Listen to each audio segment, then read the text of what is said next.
Assalamualaikum warahmatullahi wabarakatuh. Hari ini kita akan belajar materi tematik 4I, Kayanya Negeriku, subtema 1. Pembelajaran pertama dimulai dengan pelajaran IPA, halaman 7. Nah, di sini kita akan belajar materi tentang PLTA, pembangkit listrik tenaga air. Nah, di sini ada jenis-jenis PLTA, yaitu yang pertama adalah PLTA tipe terusan aliran sungai atau run of river. Di sini PLTA jenis ini memanfaatkan aliran sungai secara alami untuk menghasilkan energi listrik. Nah, energi listrik yang dihasilkan sebanding dengan volume air yang mengalir. Keuntungannya adalah biaya konstruksi yang murah dan sederhana. Yang kedua adalah PLTA dengan kolam pengatur atau regulatoring pond. PLTA jenis ini menggunakan bendungan yang melintang di tengah sungai dengan tujuan menaikkan permukaan air di bagian hulu sungai agar dapat membangkitkan energi potensial yang lebih besar. Yang ketiga adalah PLTA dengan waduk atau reservoir. PLTA jenis ini sesuai untuk daerah dengan curah hujan sedikit. Pembuatan PLTA ini membutuhkan modal besar dan menyebabkan perubahan lingkungan yang fatal. Yang terakhir adalah PLTA pompa generator. PLTA jenis ini membutuhkan 2 kolam pengatur. Saat listrik dalam keadaan beban maksimal, air dialirkan dari kolam pengendali atas dan ditampung di kolam pengendali bawah, sehingga dibuat 2 kolam. Nah, kemudian lanjut ke pelajaran bahasa Indonesia, halaman 10. Kita membaca wacana tentang The Go Green School.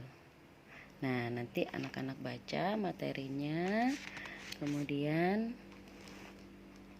anak-anak bisa menentukan watak dari tokoh tersebut.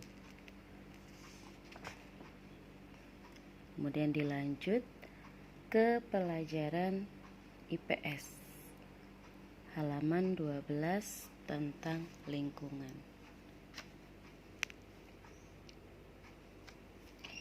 Nah, ini materinya tentang lingkungan. Nah, di sini adalah suatu lingkungan hidup pasti memiliki beberapa unsur yang keberadaannya saling memiliki keterkaitan. Unsur-unsur tersebut ada 3. Yang pertama adalah unsur sosial. Kedua, unsur fisik. Unsur sosial itu apa? Suatu hal yang diciptakan manusia dan di dalamnya terdapat nilai-nilai kehidupan seperti keyakinan, norma, nilai, serta perilaku. Yang kedua adalah unsur fisik yang terdiri dari benda mati seperti udara, angin, air, dan cahaya. Yang ketiga adalah unsur hayati yang terdiri dari semua jenis makhluk hidup seperti manusia, hewan, dan tumbuhan. Nah, lingkungan memberikan banyak manfaat bagi kehidupan manusia seperti yang pertama adalah tempat bertahan hidup. Nah, kenapa disebut tempat bertahan hidup?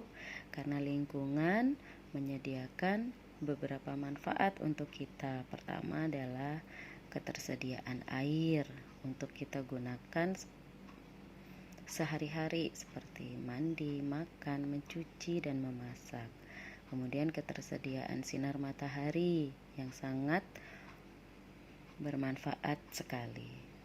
Yang ketiga adalah ketersediaan udara. Yang keempat, ketersediaan tumbuhan. Dan yang terakhir adalah kesediaan hewan.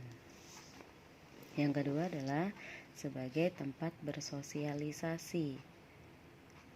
Manusia merupakan makhluk sosial karena manusia tidak bisa hidup sendiri tanpa bantuan orang lain. Sehingga dalam kehidupan ini kita harus saling bergotong royong, bekerja sama, saling menghargai dan menghormati. Yang ketiga adalah sebagai tempat mata pencarian.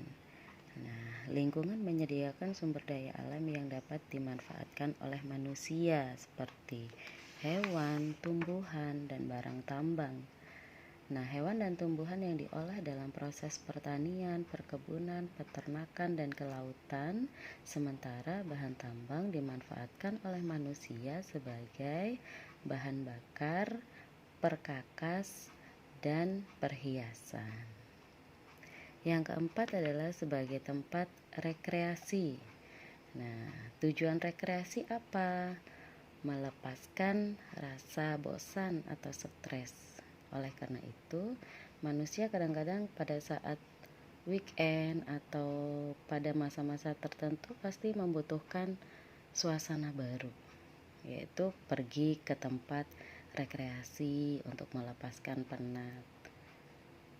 Yang terakhir, sebagai sarana edukasi dan sumber kebudayaan. Nah, untuk edukasi, manusia harus belajar memanfaatkan lingkungan secara arif dan bijaksana demi kelangsungan hidupnya. Dengan cara apa? Ya, merawat, menjaga. Nah, yang terakhir adalah sebagai sumber kebudayaan. Manusia berkreasi dalam seni dan budaya dengan mengambil inspirasi dari lingkungan yang ada di sekitarnya.